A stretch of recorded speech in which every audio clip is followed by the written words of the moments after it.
السلام علیکم، یہ چائنا ریڈیو انٹرنیشنل کی اردو سروس ہے۔ بیجنگ اسٹوڈیوز سے اب تک کی خبروں کے ساتھ میں ہوں شاہد افراز خان۔ سب سے پہلے اہم خبروں کا خلاصہ۔ شی جن پنگ اور ان کے ویتنامی ہم منصب کے مابین جشن بہار کے تہنیتی پیغامات کا تبادلہ۔ طبی علاج کی ضمانت انسداد وبا کی کلید ہے، چائنا نیشنل ہیلتھ کمیشن۔ سلامتی کونسل کا یوکرین صورتحال پر عبوری اجلاس کا انعقاد۔ اور اب خبریں تفصیل کے ساتھ۔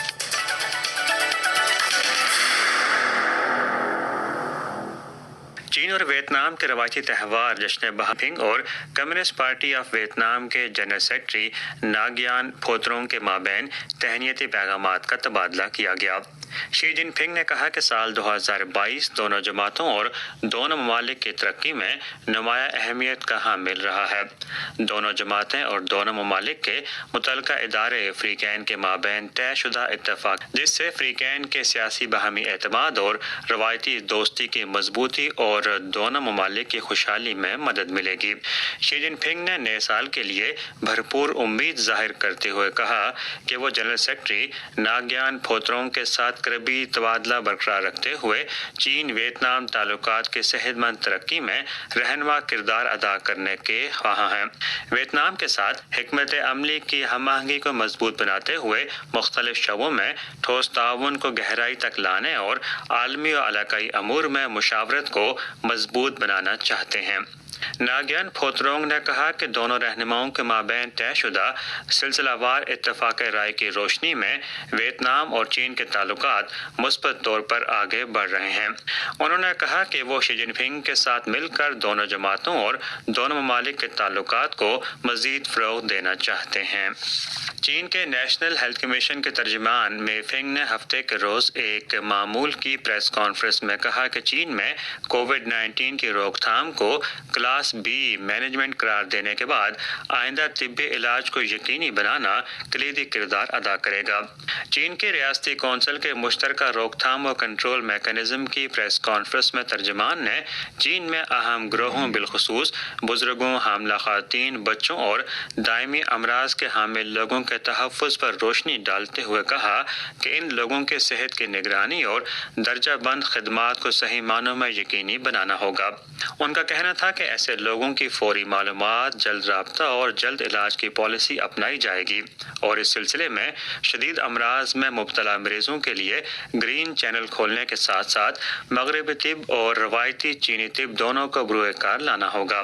مے فنگ نے کہا کہ بزرگوں کے لیے ویکسینیشن کی شرح مزید بلند کی جائے گی تاکہ ان کے شرح انفیکشن اور شرح اموات کو کم کیا جا سکے۔ چین کے روایتی تہوار جشن بہار کی آمد پر خاص طور پر دیہی علاقوں میں طبی خدمات اور طبی علاج کو یقینی بنایا جائے گا۔ چائنا کسٹمز کی جانب سے 13 جنوری کو جاری کردہ اعداد و شمار کے مطابق 2022 میں چینی مصنوعات کی درآمدات و برآمدات کا حجم 4.207 ٹریلین یوان تک جا پہنچا، جو 2021 کے مقابلے میں 7.7% زائد ہے۔ عالمی اقتصادی کساد بازاری کے خطرے میں اضافے اور وبائی صورتحال کے اثرات کے باوجود چین نے 2021 کی ٹھوس بنیاد پر پیش رفت حاصل کی ہے۔ بیرونی تجارت کو کسی بھی ملک کی معیشت کا بیرومیٹر سمجھا جاتا ہے۔ بیرونی تجارت کے حوالے سے 2022 میں چین کی اچھی کارکردگی سے ظاہر ہوتا ہے کہ چین کی معاشی ترقی کے زیادہ امکانات موجود ہیں اور طویل مدتی تناظر میں یہ بنیادی رجحان تبدیل نہیں ہوگا۔ 2022 میں بیرونی تجارت کے شعبے میں چین کے دوستوں کی تعداد میں اضافہ ہوا ہے۔ آسیان اور یورپی یونین کے اہم ممالک کے ساتھ چین کی برآمدات میں تیز رفتار اضافہ برقرار رہا۔ بیلٹ اینڈ روڈ انیشیٹو سے وابستہ ممالک کے ساتھ چین کی برآمدات میں 20% کا اضافہ ہوا۔ چین کی بیرونی تجارت کی اچھی کارکردگی کے پیچھے حکومت کی پالیسی سپورٹ بھی ناگزیر ہے۔ پچھلے سال چینی حکومت نے بیرونی تجارت کے حوالے سے فعال چینی صنعتی اور کاروباری اداروں کی حوصلہ افزائی کے لیے متعدد اقدامات اپنائے۔ حالیہ عرصے میں چین کے گوانگتونگ، زیچیانگ، چانگسو اور سیچوان سمیت دیگر صوبوں اور علاقوں کی کمپنیوں نے عالمی تجارت کے مواقع تلاش کرنے کے لیے مختلف عالمی نمائشوں میں شرکت کی ہے۔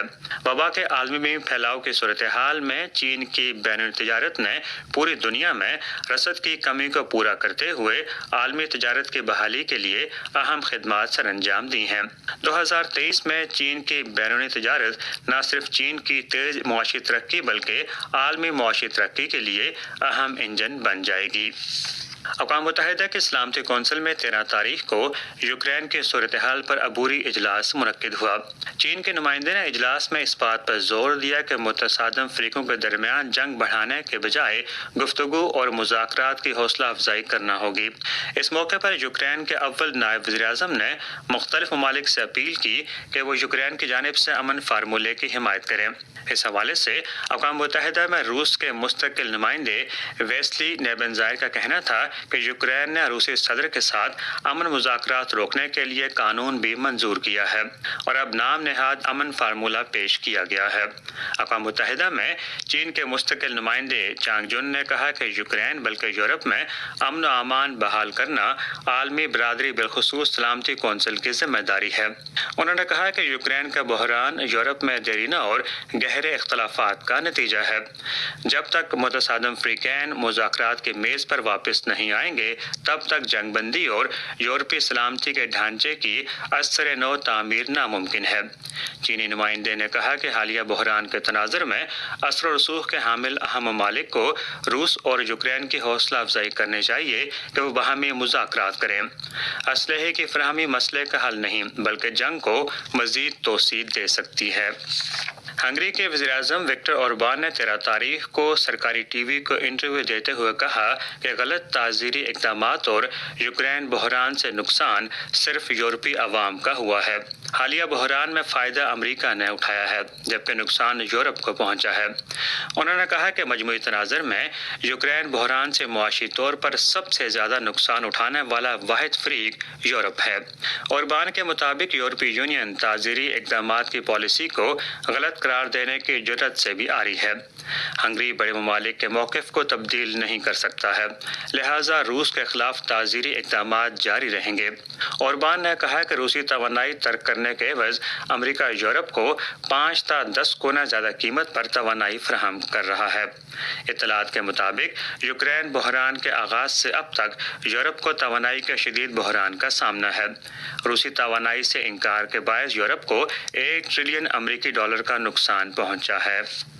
ایران کی تسنیم نیوز ایجنسی کے مطابق ایرانی وزیر خارجہ حسین امیر عبداللہیان نے 12 تاریخ کو کہا کہ ایران کا ہمیشہ یہ موقف رہا ہے کہ سفارتی مذاکرات ایران کے جوہری مسئلے کو حل کرنے کا بہترین انتخاب ہے۔ انہوں نے کہا کہ ایران برابری کی بنیاد پر ایرانی جوہری معاہدے پر عمل درآمد کی بحالی کے لیے کوشاں ہے، تاہم وہ دھمکی اور بیرونی دباؤ کے سامنے سرنگوں نہیں ہوگا اور جوہری توانائی کے پرامن استعمال کے حق کا تحفظ کرے گا۔ انہوں نے مزید کہا کہ عالمی برادری کی جانب سے ایران کے جوہری مسئلے کو حل کرنے کی اپیل کے باوجود موجودہ امریکی حکومت نے اپنے وعدے کی خلاف ورزیوں اور مختلف بہانوں سے ایرانی جوہری معاہدے پر عمل درآمد کو زیر التوا رکھا ہے۔ 13 تاریخ کو برازیل کی سپریم کورٹ نے 8 جنوری کو ملک کے بااختیار اداروں پر حملوں کے واقعات پر سابق صدر جیر بولسونارو کے خلاف تفتیش کی منظوری دے دی۔ یاد رہے کہ 8 تاریخ کو سابق صدر کے ہزاروں حامی 100 سے زائد مسافر بسوں پر دارالحکومت برازیلیا پہنچے تھے۔ مظاہرین پارلیمنٹ ہاؤس سمیت سپریم کورٹ اور ایوان صدر میں زبردستی داخل ہوئے اور مسلح پولیس کے ساتھ جھڑپوں میں ملوث رہے۔ امریکی میڈیا سے ملی اطلاع کے مطابق 13 جنوری کو امریکی میگا ملین جیک پاٹ لاٹری میں ایک شہری نے 1.35 بلین ڈالر جیت لیے۔ جیتنے والے کا تعلق ریاست مین سے ہے۔ یہ میگا ملین لاٹری کی تاریخ میں اب تک دوسرا بڑا جیک پاٹ ہے۔ میگا ملین لاٹری امریکہ کی 45 ریاستوں، دارالحکومت اور جزائر ورجن میں فروخت کی جاتی ہے۔ ٹکٹ پر درج 6 نمبر مطابقت کی صورت میں خریدار کو جیک پاٹ تعلقات کا فاتح بنا سکتے ہیں۔